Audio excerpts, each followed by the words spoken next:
السلام علیکم ورحمۃ اللہ وبرکاتہ۔ پیارے نبی صلی اللہ علیہ وآلہ وسلم کی پیاری سنتیں، اس پہ ہمارے لیکچرز چل رہے ہیں۔ آج کا ٹاپک ہے وتر کی سنتیں۔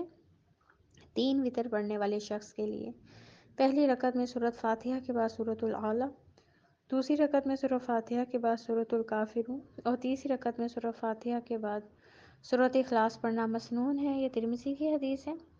نماز وتر سے سلام کے بعد 3 مرتبہ سبحان الملک القدوس پڑھنا اور تیسری مرتبہ اس دعا کے ساتھ رب الملائکۃ والروح کا اونچی آواز میں پڑھنا بھی سنت ہے۔ یہ ابو داؤد کی حدیث ہے۔ تو یہ 2 سنتیں ہیں۔ نماز وتر کے دوران ہمیں ان سنتوں کا خیال رکھنا چاہیے۔ فجر کی سنتیں۔ فجر کی سنتوں کا ہلکا پھلکا مختصر پڑھنا۔ حضرت عائشہ رضی اللہ تعالیٰ عنہا کہتی ہیں، رسول اللہ صلی اللہ علیہ وآلہ وسلم فجر کی اذان اور اقامت کے درمیان 2 مختصر رکعات پڑھا کرتے تھے۔ آپ صلی اللہ علیہ وآلہ وسلم فجر کی سنتوں میں پہلی رکعت میں سورۃ فاتحہ کے بعد سورۃ الکافرون اور دوسری رکعت میں سورۃ فاتحہ کے بعد سورۃ اخلاص پڑھا کرتے تھے۔ یہ مسلم کی حدیث ہے۔ تو ہمیں بھی جو فجر کی 2 رکعات نماز پڑھنی ہے، ہمیں سورۃ فاتحہ کے بعد یہی 2 سورتیں پڑھنی چاہیے۔ سنتیں پڑھنے کے بعد تھوڑی دیر کے لیے دائیں پہلو لیٹنا۔ ایک حدیث میں ہے آپ صلی اللہ علیہ وآلہ وسلم فجر کی 2 سنتیں پڑھنے کے بعد اپنے دائیں پہلو پر لیٹ جاتے تھے۔ تو آپ چاہیں تو اس سنت کو پورا کرنے کے لیے اپنے جائے نماز پر ہی دائیں پہلو پہ جو ہے چاہے 1 منٹ کے لیے لیٹ جائیں یا 2 منٹ کے لیے۔ یہ بخاری کی حدیث ہے۔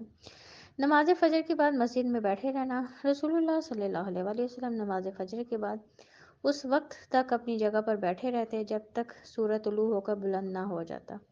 یہ مسلم کی حدیث ہے۔ نماز کی عملی سنتیں۔ نمبر 1 تکبیر تحریمہ کہتے وقت رفع یدین کرنا۔ نمبر 2 رکوع میں جاتے وقت رفع یدین کرنا۔ نمبر 3 رکوع سے اٹھتے وقت رفع یدین کرنا۔ نمبر 4 دو تشہد والی نماز میں تیسری رکعت کے لیے کھڑا ہو کر رفع یدین کرنا۔ نمبر 5 رفع یدین کرتے ہوئے انگلیوں کو ملا کر رکھنا۔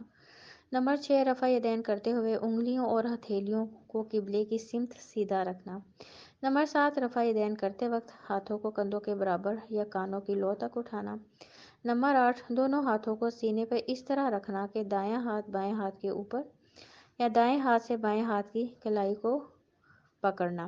نمبر 9 دوران قیام دونوں پاؤں کے درمیان مناسب فاصلہ رکھنا۔ اور نمبر 10 قرآن کو ترتیل کے ساتھ پڑھنا اور دوران قرات اس میں تدبر کرنا۔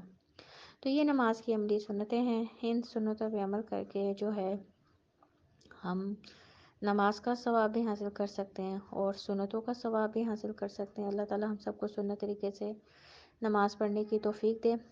ربنا تقبل منا انک انت السمیع العلیم وتب علینا انک انت التواب الرحیم۔ سبحان ربک رب العزت عما یصفون وسلام علی المرسلین والحمد للہ رب العالمین۔ السلام علیکم ورحمۃ اللہ وبرکاتہ۔